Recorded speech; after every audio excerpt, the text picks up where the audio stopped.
This always seems to happen. I finally stopped thinking that it's possible for Half-Life 3 to show up, and then new rumors start to percolate.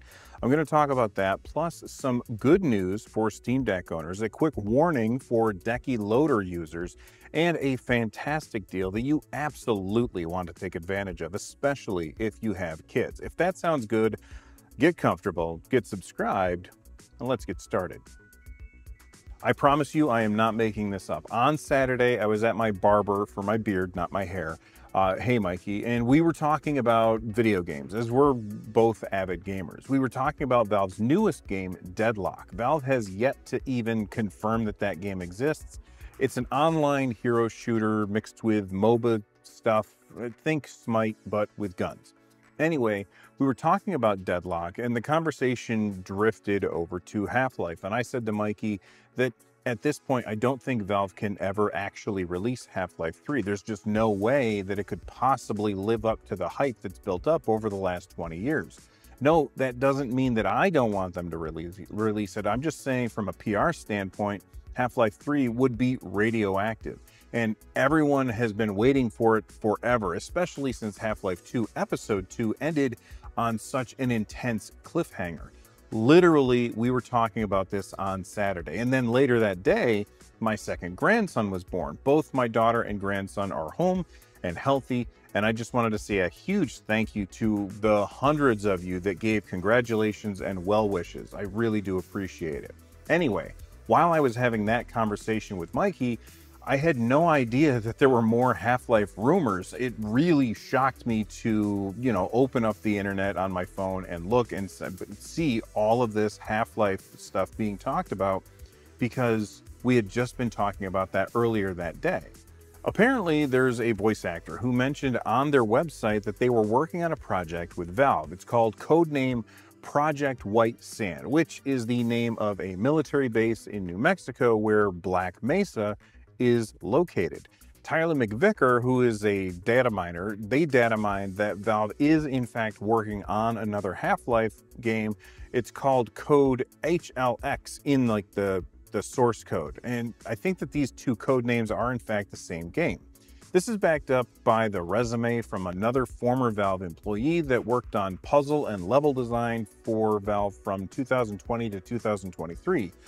Tyler McVicker's been able to data mine information about HLX, where you play as an HEV suit wearing protagonist going up against Zen gorillas. All of that seems very Half-Life, right? I'm going to link Tyler's video down below if you want more details. But honestly, the idea that they've been working on this, you could have looked at that data mining stuff and said, well, that's all for Deadlock, but clearly you're not having a lot of puzzles in a game like Deadlock. It's an online hero shooter. Puzzles aren't really the point of that kind of game. So it makes more sense that it's for a single player game like Half-Life, because hey, HEV suit, Zen gorilla. What else could it be? Well, let's talk a little bit more about why I think it's a mistake for Valve to release Half-Life 3 at this point, and why I still hope that they do.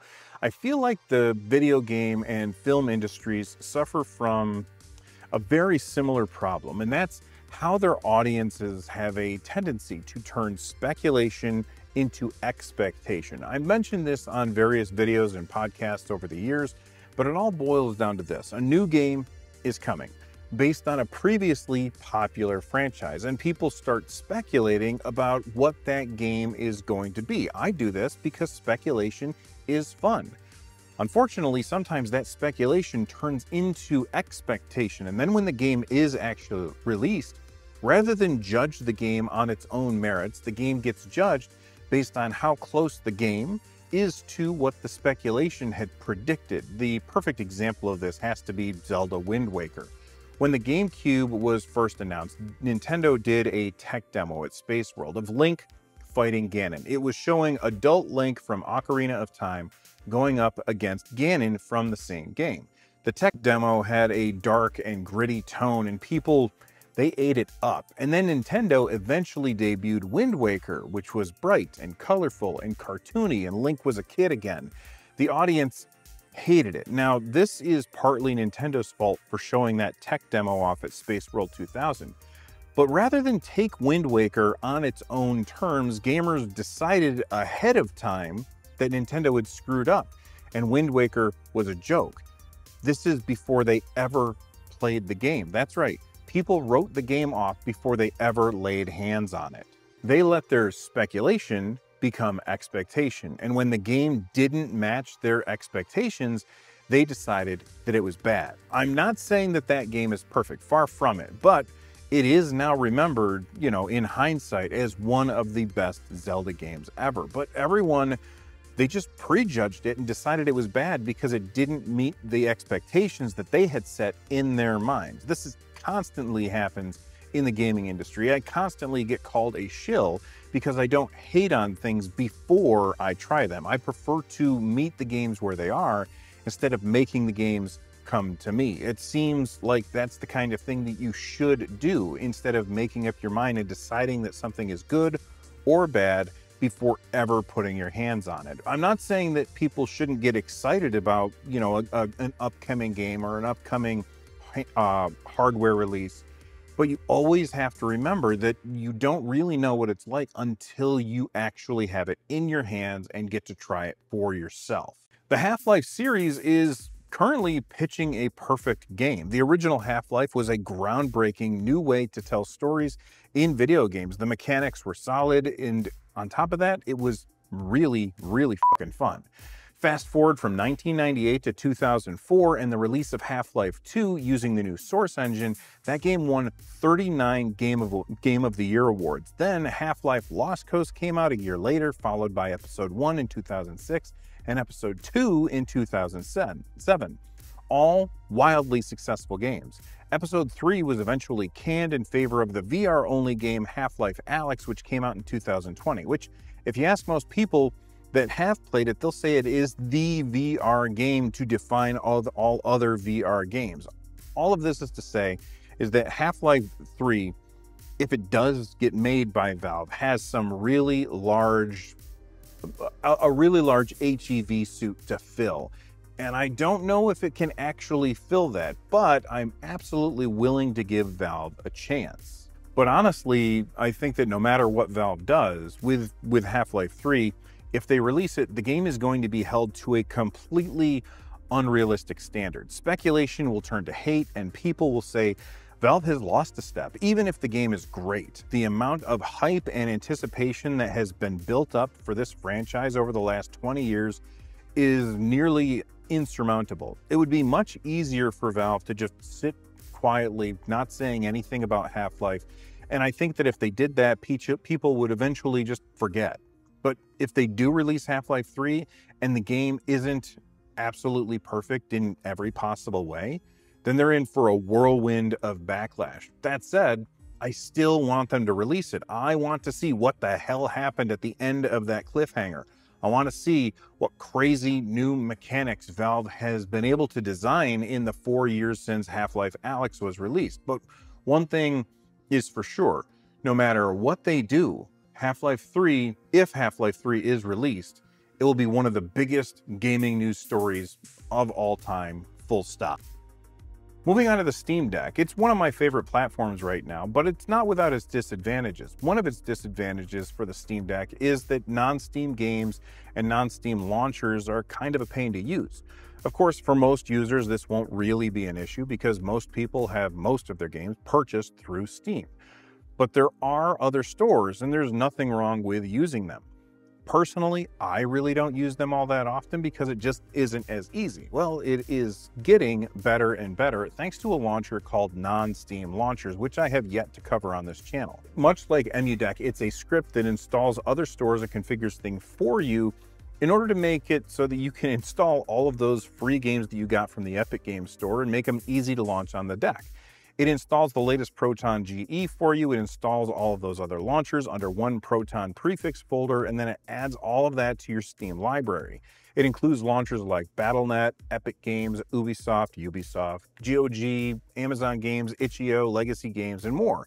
And speaking of more, they just added support for Hoyo and Nexon launchers. Now, I have to say that I I don't know what those, I didn't know what those other launchers were, so I had to look them up. And then I found this story from my friend Noah over at Steam Deck HQ. He said that Hoyo is for games like Genshin Impact, Honkai Star Rail, and Zenless Zone Zero. So if you're really itching to play some hardcore gacha mechanics, now you have a simple solution. The Nexon launcher is for games like Vindictus and MapleStory. Although I don't know anything about those other games, it's just nice that even more non-Steam games are able to easily be launched through Steam on the Steam Deck. It makes using your Steam Deck easier, and anything that makes using your Steam Deck easier is a win for me. What's not a win for me is the fact that some plugins that you can install via Decky Loader are causing boot loops on Steam Deck or Steam Big Picture mode. For those of you that don't know what Decky Loader is, I have an entire video about it. I'll link to it down below that like button at the end of this video. But essentially, it's a tool that allows you to install plugins very easily on the Steam Deck, which is great, but it isn't without its own issues. I found this over on Reddit. It was posted on the Decky Discord.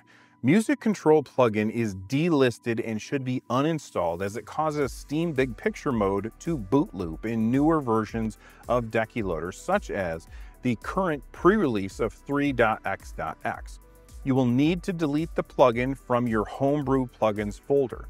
You'll need to use the sudo command to delete these files. They suggest using console and using sudo rm path to your plugin. And if you're stuck in the boot loop, you have to press Control, Alt, and semicolon on a USB keyboard connected to your Steam Deck in order to allow you to bypass the boot loop so that you can delete the plugin. So if you're using Decky Loader and you're running into this issue, now you know how to fix it. But I have to be honest, I don't really use the plugins all that much. I did for a while in order to change the artwork for my games or just to do some light customization. But after I got my hands on the OLED Steam Deck and I didn't really feel like I needed Decky Loader to force the display to be more saturated, I just stopped using it. Though I will say I love that it exists because there are tons of features that have shown up in Steam and on Steam Deck that I'm 99% sure were inspired by what Valve saw people doing with plugins. So the more that we support these plugin makers, the more features Valve will get ideas that they can then basically steal and put into the operating system themselves, making all of our Steam Decks, or if you're using Bazite on your ROG Ally or Ally X or Legion Go like I am, making those better too. Okay, finally, some of you may have already picked this up, but Humble Bundle has a fantastic deal on Lego games. You can get 19 Lego games for just $15. In addition to that, you also get a coupon for Lego Star Wars: The Skywalker Saga, which is the newest game in the series. And that coupon gets you 85% off the game. So for a total of like 22 bucks, you get nearly all of the Lego games. I'm a Humble partner and I've got an affiliate link down below that like button so that you can take advantage of it. But I'm here to tell you, these games are really fun, especially if you want to play with your kids. Plus, they work really well with Steam's Remote Play feature. This is where you can launch a game and then invite people to play with you remotely, even if they don't have the game. So you only need one copy. So if your kid has a Steam Deck and you have a Steam Deck and you own a single copy of the game, you can launch one of the Lego games and then invite your kid to sit on the couch and play that game with you. You basically are streaming it from your Steam Deck to theirs. And then you guys can sit there and break all of the stuff into little Lego pieces and build them back together so that you can solve puzzles. Or if you want, you can dock your Steam Deck and grab a second controller and play the game with your kids or your grandkids if you're old like me. By the way, if you were looking for the latest episode of the podcast this week, I didn't record this on Sunday, which is when we usually record because I was busy doing grandpa stuff. If you're looking for something to watch instead, then you probably want to check out this video right here. YouTube seems to think it's perfect for you. And from the Nerd Nest, I'm Bill. I hope you stay rad. Bye-bye. Thanks for watching.